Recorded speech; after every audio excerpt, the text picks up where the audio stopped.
Donald Trump और आसिम मुनीर के lunch पर भारत में सियासत गर्म, इसे लेकर नेताओं की लगातार प्रतिक्रिया सामने आ रही है। इस बीच राजस्थान के पूर्व उप मुख्यमंत्री पायलट ने कहा, ये चिंता की बात है कि डोनाल्ड ट्रंप लगातार कह रहे हैं कि उन्होंने भारत पाकिस्तान के बीच सीज फायर करवाया। उनका कहना है कि मैंने ट्रेड डील तोड़ने की धमकी दी। हालांकि विदेश मंत्रालय ने इसे खारिज किया है। मुझे लगता है कि यदि ये असत्य है तो उच्चतम स्तर से इस बयान का खंडन किया जाना चाहिए।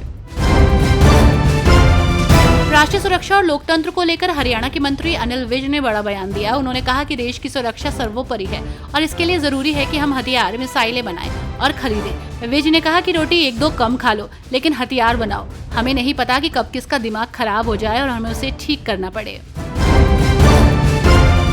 कांग्रेस नेता सुरेंद्र राजपूत ने ईरान से 110 भारतीयों की सुरक्षित वापसी पर प्रतिक्रिया देते हुए कहा कि युद्धग्रस्त क्षेत्र से नागरिकों को निकालना राहत की बात है। उन्होंने भारत सरकार की कार्रवाई की सराहना की, लेकिन ये भी कहा कि यदि कांग्रेस सत्ता में होती तो और बेहतर विकल्पों से वापसी संभव होती। राजपूत ने आरोप लगाया कि बीजेपी ने अंतर्राष्ट्रीय रिश्ते कमजोर कर दिए हैं, जिससे विकल्प सीमित रह गए हैं। पावंटा साहिब में भाजपा की जनसभा में पूर्व मुख्यमंत्री जयराम ठाकुर ने एसडीएम पर दिए गए बयान के बाद विवाद हो गया है। सिख समुदाय ने भाजपा नेताओं के खिलाफ अभद्र टिप्पणी की शिकायत दर्ज कराई। इसके बाद जयराम ठाकुर और राजीव बिंदल ने सोशल मीडिया पर खेद जताया, सिख धर्म के प्रति अपनी श्रद्धा व्यक्त की और कहा कि इनका इरादा किसी की भावनाओं को ठेस पहुंचाने का नहीं था। इंदौर होकर बड़वानी के लिए रवाना हुए मुख्यमंत्री डॉक्टर मोहन यादव का विमान बारिश के चलते उड़ नहीं पाया। लिहाजा मुख्यमंत्री इंदौर कलेक्ट्रेट कार्यालय पहुंचे और वीडियो कॉन्फ्रेंसिंग के माध्यम से आम सभा को संबोधित किया। इस दौरान उन्होंने गेहूं और मूंग को समर्थन मूल्य पर खरीदने के साथ ही हर साल समर्थन मूल्य बढ़ाने की जानकारी दी। साथ ही इंदौर के भगौड़े पार्षद अनवर कादरी को लेकर जिला प्रशासन और पुलिस को फ्री हैंड देने की बात कही और कहा कि डकैत हो या डकैत कबाब, प्रदेश सरकार के सामने किसी की दादागिरी नहीं चलेगी।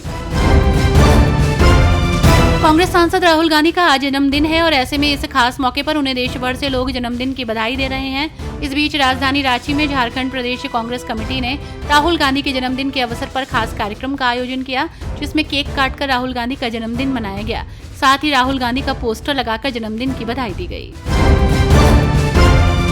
आरजेडी नेता मनोज झा ने भारत पाक मसले में बाहरी हस्तक्षेप और पाकिस्तान को लगातार समर्थन देने को लेकर अमेरिकी राष्ट्रपति डोनाल्ड ट्रंप पर निशाना साधा। उन्होंने इस मुद्दे पर केंद्र सरकार की चुप्पी पर भी सवाल उठाते हुए उसे घेरा है। उन्होंने कहा कि मुझे लगता है कि अमेरिकी राष्ट्रपति ट्रंप का अपनी मानसिक और वैचारिक स्थिति पर कोई नियंत्रण नहीं है। अगर वे कहते हैं कि आई लव पाकिस्तान, तो वे किसी भी चीज के लिए आई लव कह सकते हैं जिसका कोई खास महत्व ना हो।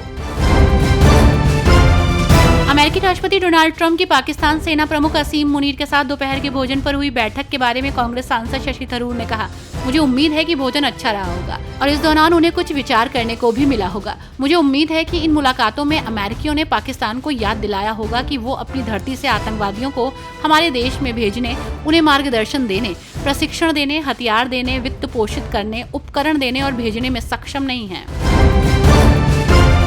हरियाणा यमुनानगर में मुख्यमंत्री आवास योजना शहरी के तहत दूसरे चरण में 2927 पात्रों को प्लॉट मिलेंगे।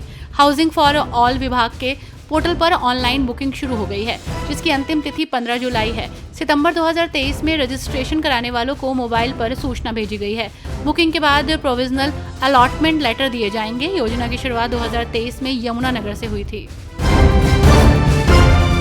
हिमाचल प्रदेश की राजनीति से बड़ी खबर आ रही है। मुख्यमंत्री सुखविंदर सिंह सुक्खू की सरकार से कांग्रेस के सीनियर नेता और पशुपालन मंत्री चंद्र कुमार के कैबिनेट से इस्तीफा देने के आसार हैं। चंद्र कुमार के बेटे नीरज भारती ने सोशल मीडिया पोस्ट के जरिए ये दावा किया है। दरअसल पूर्व विधायक नीरज भारती ने कांग्रेस सरकार पर आरोप लगाया कि पार्टी के अंदर दलालों के काम हो रहे हैं और ऐसे में नीरज भारती ने दावा किया कि उनके पिता चंद्र कुमार मंत्री पद से इस्तीफा देने वाले हैं।